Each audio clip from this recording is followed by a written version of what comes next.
Haro-haro guys, welcome back again. Ito pala ang ang labas ng OWA, Migrant Workers Office. Ayan. Ayan. Tapos ito pala. Ayan siya dyan. Yan ang embassy ng Arabo. Ayan. Ano yung isa yan. Ito yung uwa. Ito na yung uwa ha. Napaka niyan, napaka maliit yung niya oh. Yung gate niya. Tapos ganyan ang nakalagay. Ayan. Ayan siya. Ito yung uwa ha.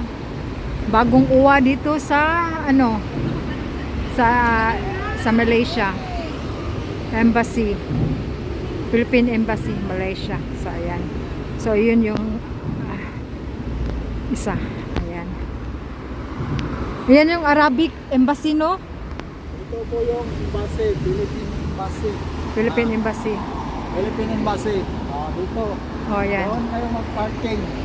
Pwede din doon. Diyan? Doon kayo mag-parking. Pwede din doon. Ito yung sinabi mong tatawid kayo na mahirap. Kung may mag-grab kayo, tapos kailangan dapat sabihin nyo doon sa address nyo, Migrant Office, Philippine Embassy. Migrant Workers Office. So ayan. Ayan yung yung isa diyang kuwan. Parking doon sa G Village. G Village. So ano yung isang gate na yan? Anong embassy yan? Saudi Arab. Saudi Arabian Embassy. Saudi Arabian. Ano lang sila magkadikit lang. Saudi Arabian Embassy.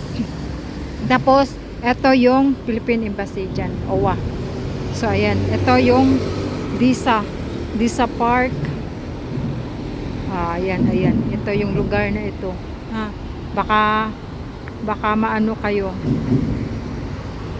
So ayan. Ayan sinasabi nilang tawidan dahil yung yung tawidan delikado, dangerous. Ayan. Ayun na yung sinasabi nila.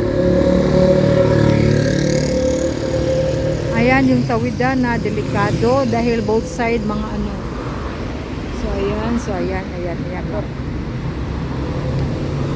So, sa pupunta ng huwag yung kalimutan.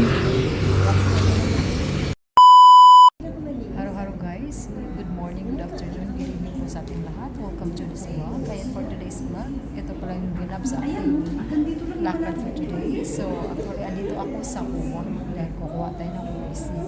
So papakita ko sa inyo ang loob ng UWA. Yung UWA na ito ng office ng Embassy, Philippine Embassy, Malaysia. So ito yung ganap at ito yung UWA. Napakaganda ng UWA guys. Ito yung bagong UWA ngayon. Ayan. Pakita ko sa inyo.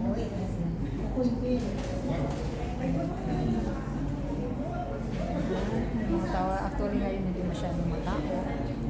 Tapos ayan, yan ang yung bentahan dyan. Mag-print kayo dyan, dyan kayo mapunta. Sa mapunta dito sa UWA, Migrant Workers Office. Ayan, pwede kong mag-print dyan. Tapos ito yung entrance. Ayan, may lady dyan na sa inyo, mag-entertain once nakapasok kayo. Tapos, mas papasok kayo ng QR kayo bago kayo kukuha ng number. Actually, QR nyo, then kukuha kayo ng number. So, ito yung nila. Ito yung gusto nyo mag-coffee, gusto nyo kumain ng mga may mga snacks sila dito kung gusto nyo. Ayan, may coffee yan dyan, may tea, may biscuits kung gusto nyo magtimpla, kung kayo nagugutom dyan. Napakaganda ng ngayon dahil may free yan ha. Free yan. So ayan. Ayan, ito yung hot water nila. Gusto mo uminom ng tubig, andyan. Tapos may malaking TV yan dyan. So ayan. Tapos ito yung prentahan nila. Gusto nyo mag-print dito, punta kayo dito. Ayan. Yan ang napakaganda ngayon dahil Kung hindi kayo nakapagrenta, punta lang kayo dito. Tapos kung marunong kayo mag-operate ng desktop ng PC, ayan. May printahan sila dyan. Tapos kung gusto nyo mag-connect sa wifi nila, then ito yung QR. I-QR nyo lang, tapos connect na kayo sa wifi nila dito. So ayan yung lady na mag-entertain sa atin once na papasok tayo. So pakita ko sa inyo, yan. Ito ang kagandahan ngayon ng OEC. Kagandahan ng UWA ngayon, actually. Ayan, may mingming tayo dyan, bonggang-bongga. Napakaganda ng ano nila ngayon, place. Ayan. So ayan. Napakaganda at napakalinis. Ayan.